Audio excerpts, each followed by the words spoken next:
Well, good morning. We started this conversation last week called Regrets of the Dead, where we're looking at this sociological study that interviewed people as they were in the last 12 weeks of their time physically here on earth. And it's interesting because I've been privileged to be with people in their last few weeks on earth as a pastor, and they share things with you that they wouldn't normally share because they know that their time is running short. And this woman who had the privilege of being with thousands and thousands of people as they were in their last time here on earth, she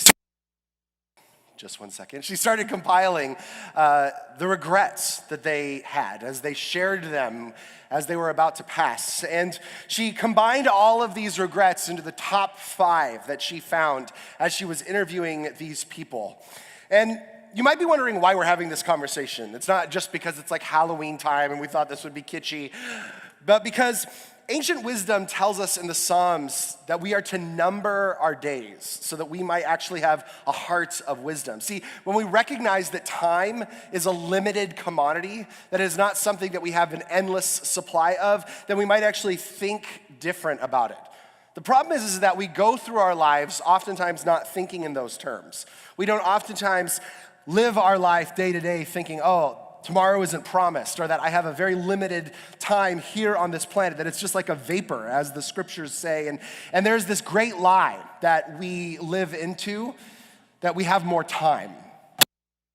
And it may not just be like, hey, I'm gonna die, but there may be this space of, I don't have time to have this conversation that I thought I had more time to, or I thought I had more time with this person, or I thought I had more time to engage in this certain perspective on life, or to give myself to this certain space. And see, what we actually need is not to count down our lives, to count down to some event where time's going to end, or the last days, or counting down till we finally get to graduate into heaven, that we might actually number our days that we have here and now to look how we might invest them well.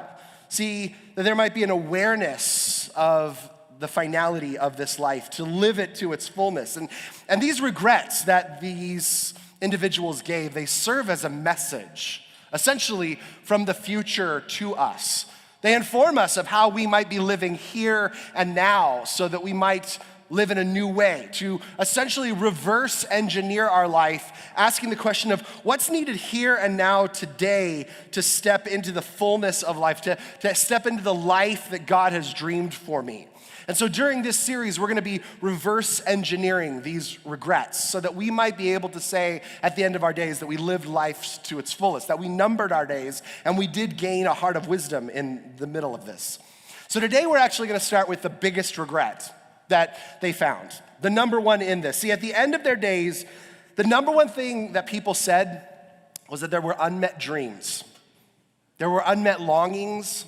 There were things that they wanted to give themselves to or engage in or to have happen as a result of being here on this earth, and they never actually fully realized them, and time was too late. And it was all because they had lived a life defined by someone or something else. That another voice essentially had been defining how they were to live their life, how they were to give their life, that they were wanting to meet someone else's expectations.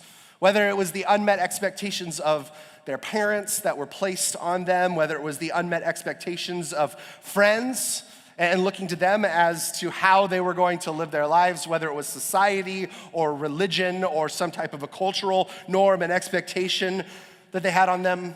And because of that, they never fully realized the authentic life that they were designed to live. This is one of the reasons why I love watching children. I love my boys, and what I love about my boys is that they live all in. And that's not just unique to my boys. When you look at young children, they have no problem being authentically themselves. Have you noticed that? That they express themselves how they want to, when they want to, and there's not a lot that you can do about that. I know there's all kinds of parenting techniques to minimize that, to mitigate that, but the fact of the matter is that children are gonna be who they are, and they're willing to do that wherever they are. They will say what they want, wear what they want, express what they want, and there's something really beautiful of that. My boys are so playful and imaginative, and they have no problem in expressing fully who they are. what they're feeling, what they long for, what they need in the moment. There's no worry about living an authentic life. And as I watch them and as I enjoy this season, the thing that kills me is to know that one day that will be tampered with, that they'll lose that one day, that this season that they find themselves in won't live forever. Because one day there will be a kid on the playground who will say something about Jackson or Colin that will impact them, and suddenly they will lose that drive for authenticity and to fully live themselves. There will be a mentor or a teacher or a friend who will correct them on how they are supposed to live, how they're supposed to engage life, how they're supposed to express themselves, and they'll know that there are certain ways that are unacceptable and there are certain ways that are acceptable. They'll find themselves living in their own insecurities around their bodies or around their hearts or around their minds, and they'll find themselves minimizing the expression of who they are to their fullest. In other words, there will be other voices that start informing them of how they are to live their lives. See, at the end of their days, people said that their biggest regret was that they did not live an authentic life. So let's start reverse engineering this thing. What exactly does it mean to live an authentic life? See, when I looked up authenticity, I found that that definition was actually quite powerful. The definition of authenticity is defined as being of undisputed origins. That the origins of you as an individual or something, they're undisputed. Everyone knows exactly where they came from and that it's genuine. Those are actually the two definitions of authenticity, of undisputed origins and genuine. I know where I came from, and I know that I am the real deal in giving myself in the middle of this. And here's the thing. I actually think that as a society, we have a very twisted idea or definition of what authenticity actually means. And I think it's actually one of the reasons why this conversation is so important. I think it's one of the reasons why it's people's biggest fear, that they will not have fully experienced the dreams that are in them, and it's why it's one of the biggest regrets when people are on their deathbed that they did not live an authentic life. Because as a society, we have an obsession with the second part of that definition, being genuine. And I think this is where we go wrong, because being genuine about what? See, because most people that I talk with, and I coach a lot of people, when they talk about living an authentic life, what they actually mean is an unfiltered and unrestrained life.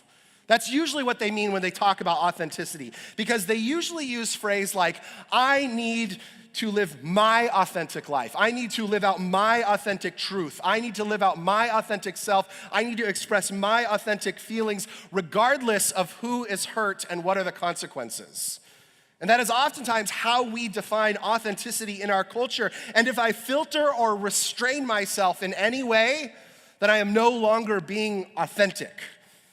I'm gonna actually ask you to consider that more this morning, that is not authenticity, that's self-indulgence. And there's a difference between the two of them. See, it usually means that I do what feels right for me, and we call that authenticity. See, the problem is that Jeremiah, in his writings, he says this to us in chapter 17, verse 9. He says, the heart is deceitful above all things and beyond cure. Who can understand it? Now, when Jeremiah writes this, it's actually not hard to believe, right? I mean, when you think about it, how many of you have had your heart tell you all kinds of screwy things? I mean, just think about it. How many of you have gone through life and your heart has told you to say things that later on you're like, yeah, shouldn't have said that, right? And it's told you, do this thing, and then later on you're like, yeah, probably not the greatest decision. It told you to eat certain things that later on you're like, yeah, probably not the best decision for me in the middle of that. And so here's the thing. If I am going to base my authenticity on what feels good for me in my heart in the moment, I am always gonna have a fraudulent starting point for authenticity. It's always gonna be a diseased starting point. See, because in order to live my life, yes, it requires me being genuine, and it requires me of being undisputed origin, or in other words, knowing my blueprint, knowing where I started, knowing what the standard is. When federal agents are trained in how to work with anti-counterfeit strategies, especially with money, they're actually not given counterfeit money until the very end of their training.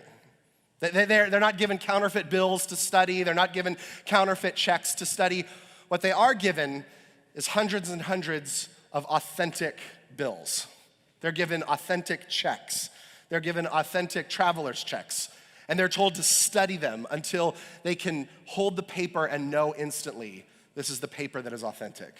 That they're trained to be able to look at a check and hold it into the light and instantly know what's authentic.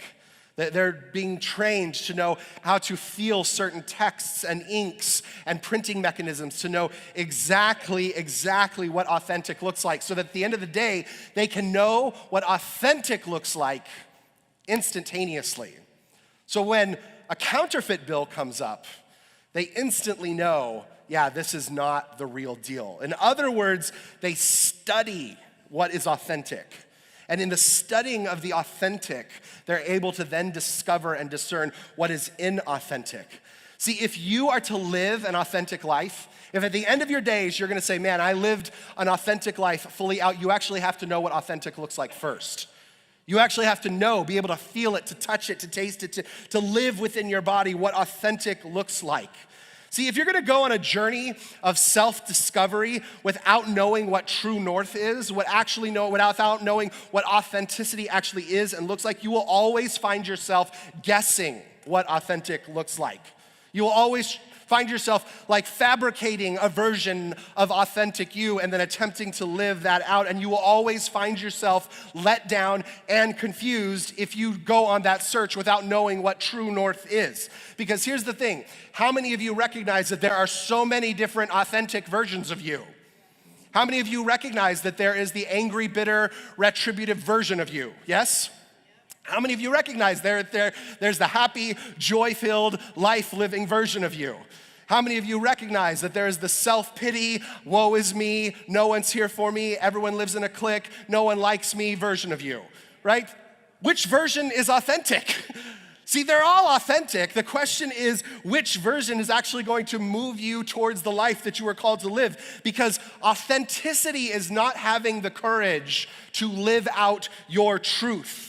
It's having the courage to discover what is authentic and to live that out fully, to fully step into it, to conform yourself to what authentic looks like.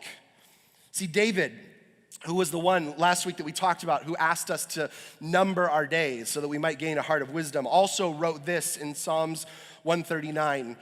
Starting in verse 1, he says, "O Lord, you have searched me and you know me. You know when I rise and when I sit, you perceive my thoughts from afar. You discern my going out and my lying down. You are familiar with all of my ways. Before a word is on my tongue, you know it completely, O Lord. You hem me in behind and before, you have laid your hand on me. Such knowledge is too wonderful for me, too lofty for me to obtain." Luke in the scriptures actually says that God knows the numbers of hair that are on your head. In Genesis, the writer, when he talks about God making us, he says he made them male and female, and then he made them in the image of God. See, if God hemmed you in the womb, and he knows you that intimately, and he knows you that precisely, I'm gonna suggest that it is the voice of God that will actually lead you to an authentic life. That it's the voice of God that will actually point you towards true north of what it means to live authentically here and now. See, David actually starts out this song by saying, God, you know me, and you hemmed me in, and you laid the blueprint for me. You know exactly what I do and what I don't do. But then he ends it by saying this in verse 23. He says, "Search me, O God, and know my heart. Test me and know my anxious thoughts. See if there is any offensive way in me and lead me in the way everlasting." See, because what David understood was that if he was left to his own truth, if he was left to his heart informing him of how he was going to live, he would always lose. That there would never be a true north that he could point to, because he realized that if he was going to look to the designer of his soul, the designer would then point back and say, hey, here's where you're authentic, and here's where you're out of alignment with the authentic you. Here's where you're actually living out the pureness of what it means to be you, and here's where you're actually out of alignment with the greatest version of you that is available there. And he understood that the designer could show him who he is and where he might be disconnected from the design, because if he knew his origin and that he looked to that origin as the source of genuine life, he might actually find himself living an authentic life. See, I think that people have this regret at the end of their days, not because they didn't do what they wanted. I actually think it has very little to do with not doing what they wanted, because here's the thing. If you just live your life doing what you want and calling that authenticity, you will be left alone, and you will be left broke, and you will be left broken, I guarantee you. Because just doing whatever you want and calling it authenticity is a recipe for disaster. See, I actually think that people have this regret at the end of their life because they listened to the wrong voices to inform them of what authentic looks like, of what genuine actually look like. Because if we fail to live an authentic life because we never listened to the authentic voice out there, then we actually miss the whole point. Because here's the thing, someone's voice will always inform you of what genuine looks like. There will always be a voice that is informing you of what genuine looks like.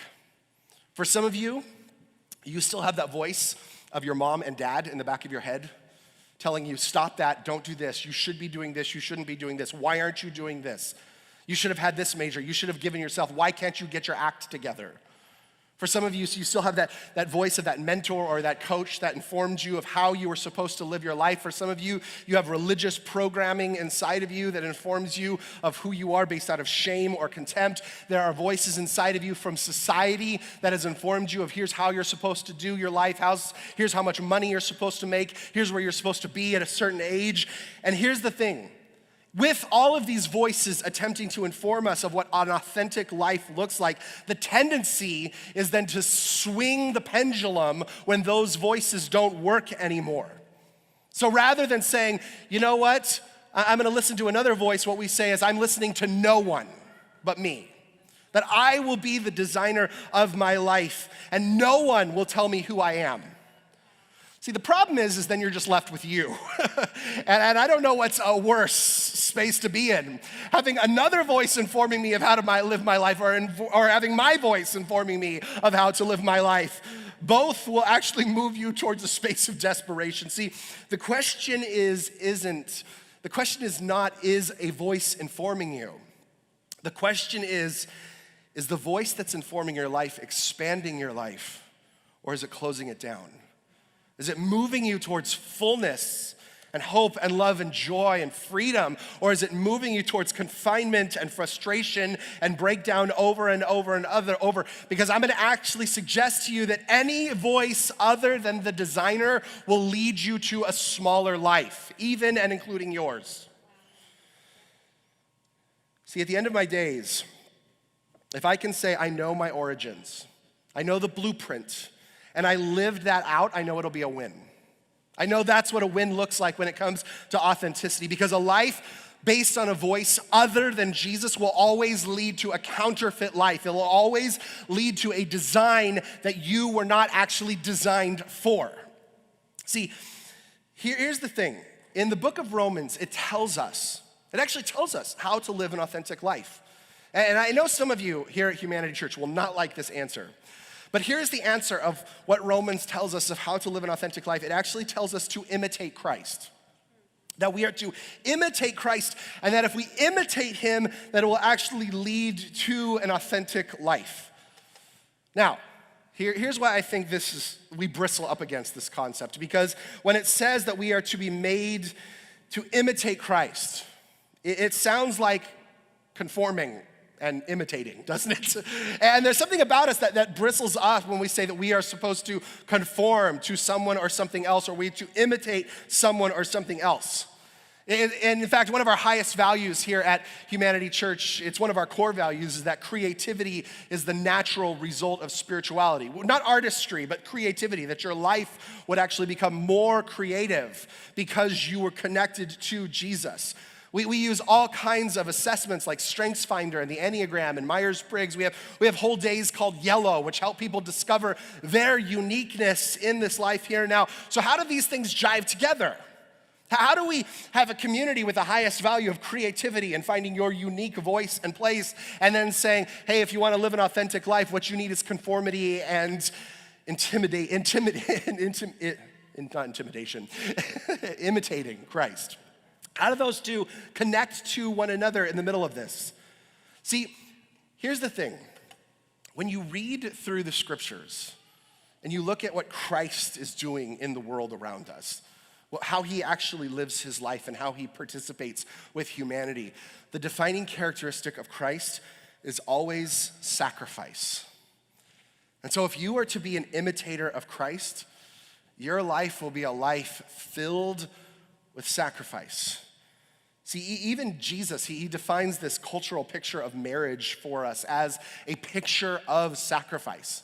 In fact, Jesus says, look, marriage is one giant example of what it looks like to sacrifice for another person. He says, look, when you come together, the woman represents the church, and it represents the church that is to submit to the man. Now, I know that seems really archaic and it seems really out of base. Hold on with me for just one second. And then it actually says that Christ represents the husband represents Christ, and that the husband is to sacrifice on behalf of the woman. And here's the thing, sacrifice inherently also includes submission, but it also includes laying down your life. It's actually a way worse calling than just submission. It actually requires submission and giving up everything for the sake of another in the middle of this. So if we are to imitate Christ, if that's how we move towards an authentic life, what it actually includes is sacrifice and submission. And so if we are to live an authentic life, we will live a life that is filled with sacrifice and submission for the sake of others. And in Matthew 16:25, he says, for whoever wants to save his life will lose it, but whoever loses his life for me will find it. See, part of sacrificing, yes, includes sacrificing for others, but what it starts with is sacrificing the small, insignificant version of you that you have either adopted or made up in your head. Sacrificing that for the sake of others. Sacrificing that part of your life that is disconnected from the life that God has designed you to live. Sacrificing all of the insecurities that keep us from giving ourselves fully to other people. All of the excuses that say, I can't, I shouldn't, I'm not good enough, I'm not able to. It includes sacrificing all of those for the sake of the other. And see, if you are not crafted from the designer, if you are unwilling to sacrifice all of those things and allow yourself to be shaped and conformed and imitated by him, you will find yourself being a knockoff in this life.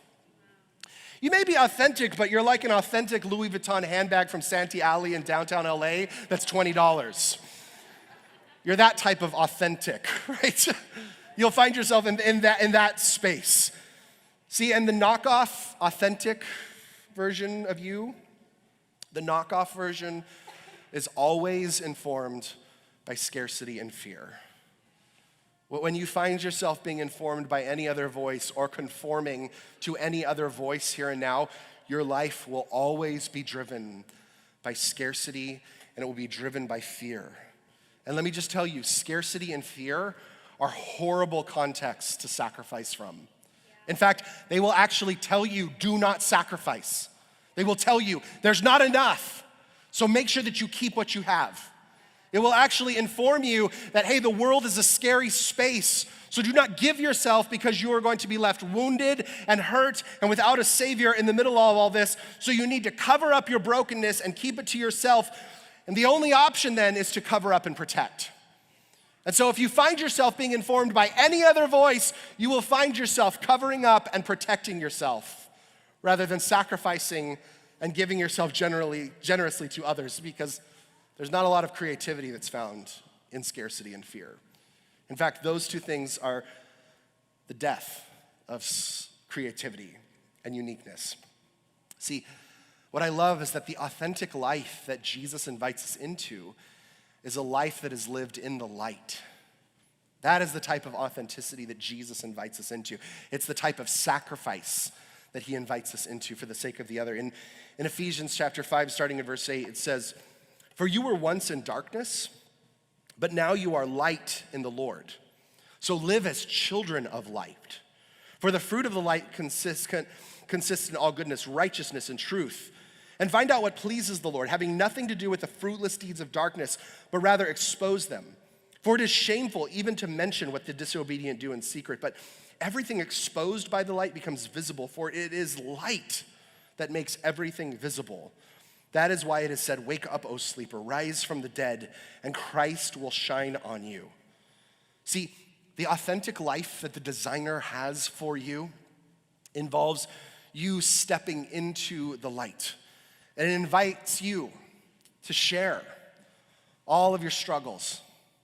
It invites you to take all of the things you would rather keep hidden in secret that feel like they're going to be a huge liability, and to bring them into the light with community so that they can be plainly seen. It invites you to take all of your pain and your grief and your hurt and to illuminate them, to be authentic with them in community so that they actually become a resource to share with others, rather than something you're constantly having to hide and protect and keep hidden away from other people. It invites you to bring out your addictions and your insecurities and everything from your past and say, "I refuse to keep these hidden. I will bring them into the light because this is what Christ invites me into." And there is a sacrifice in that. There is a sacrifice in living in the light, of sacrificing your need to protect and covering up. See, so many people go to the grave with so many secrets. And I think that's why people at the end of their day say, "I didn't live an authentic life," because they refuse to step into the light and imitate Christ in that way. See, to bring them into the illumination that they should no longer shame you or overwhelm you, but so that they might become light. See, because when we keep things hidden, it actually erodes authenticity. It actually starts breaking down your ability to live an authentic life. And let me just tell you, I will fully admit that the church has contributed to that.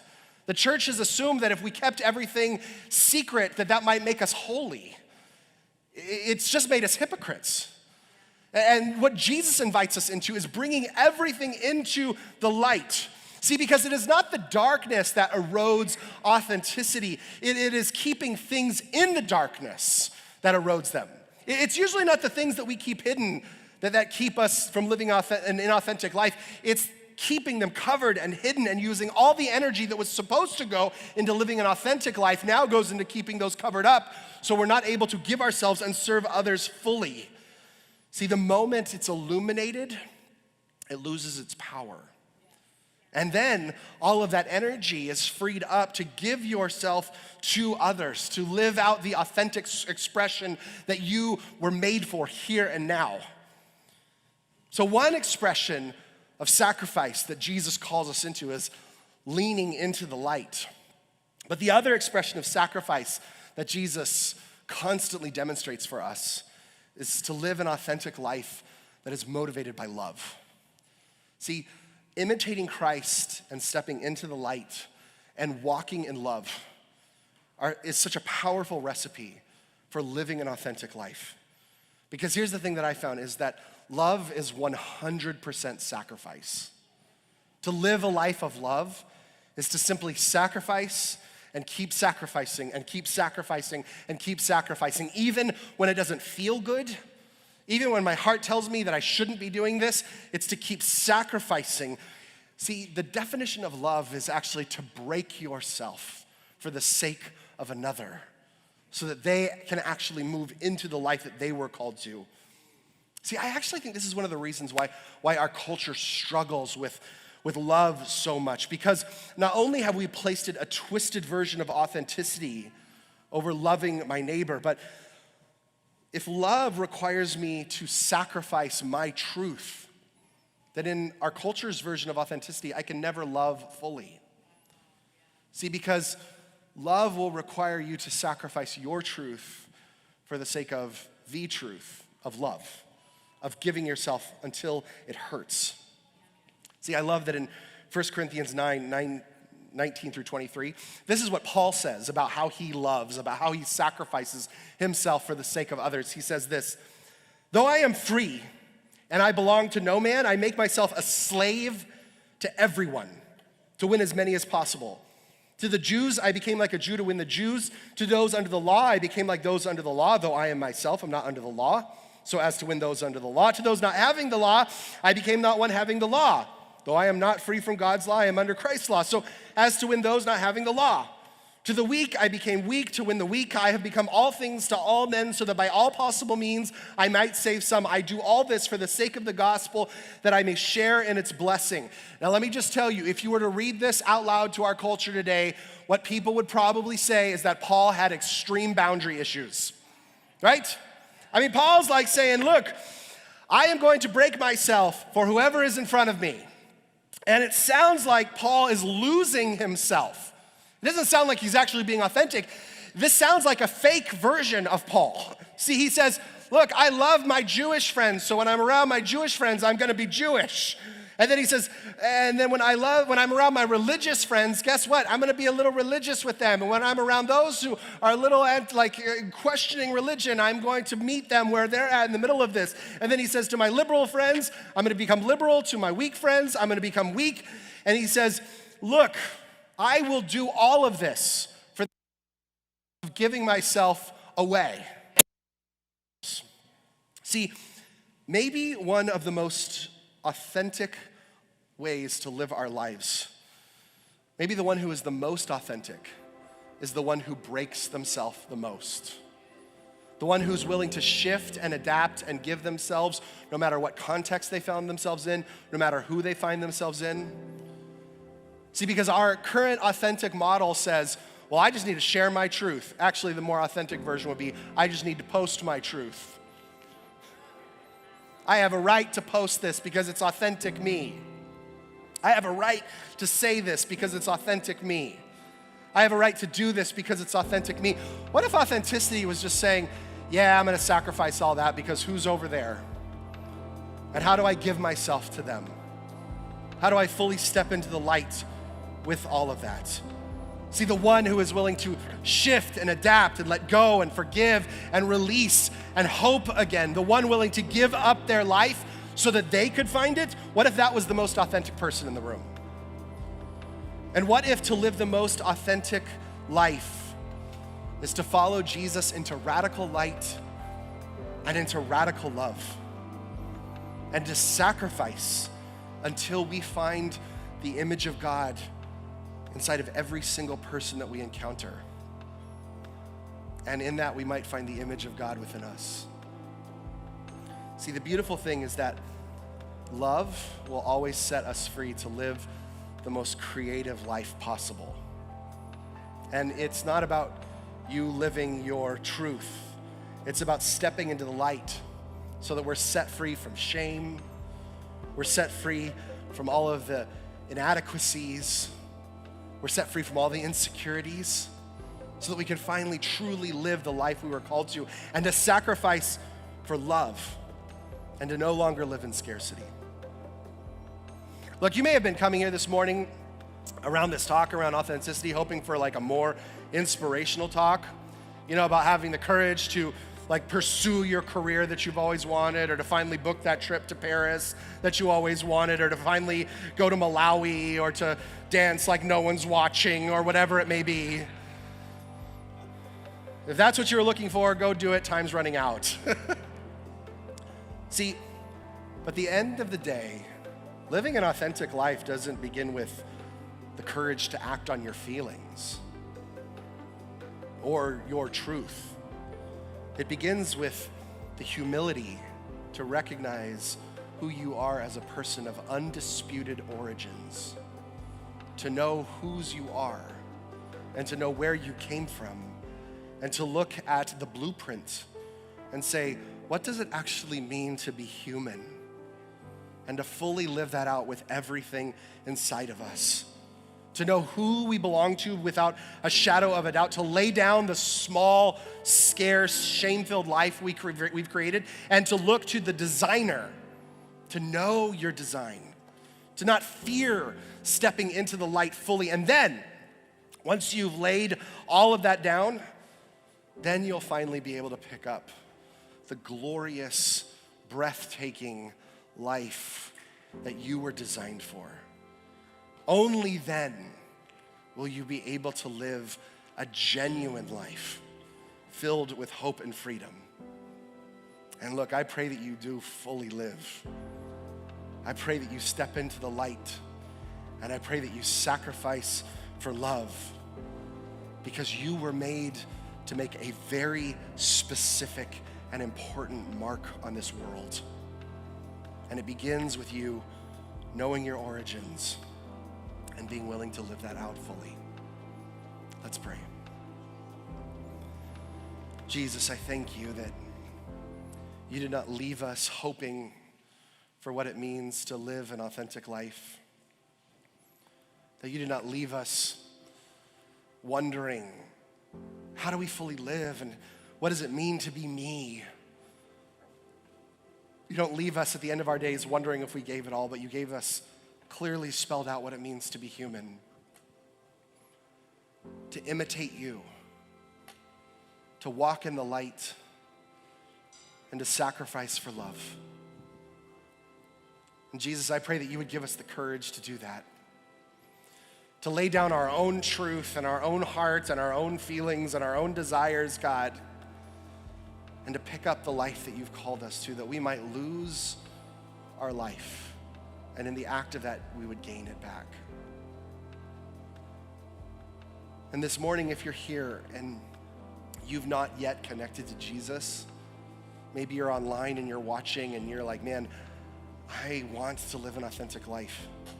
At the end of my days, I don't want to say that I was living for someone else or another voice was informing me of a smaller life. This morning is your opportunity to connect to him, because without him, there's no possibility for living an authentic life. It starts with imitating and following him, and from there, he sets you free. So this morning, if you have not yet connected to Jesus, this is your moment. Maybe you connected with him a long time ago and you've walked away or you've been disconnected. This is your moment to connect to him. So this morning, if you want to connect to Jesus for the first time or the first time in a long time, would you just raise your hand? Yeah, who else? If you're online, you can just post on there, follow Jesus, and Rachel will get at you. So if your hand's raised, I just want you to pray this prayer with me. It's not magic words. In fact, there's nothing that happens right now. This is just a declaration of you to God saying, I'm willing to follow you. Just say, dear Jesus, I know that I'm broken, and I give you my life. I know that you died and came to life for me. Show me what it means to live, and I will make you Lord. I thank you, and I love you.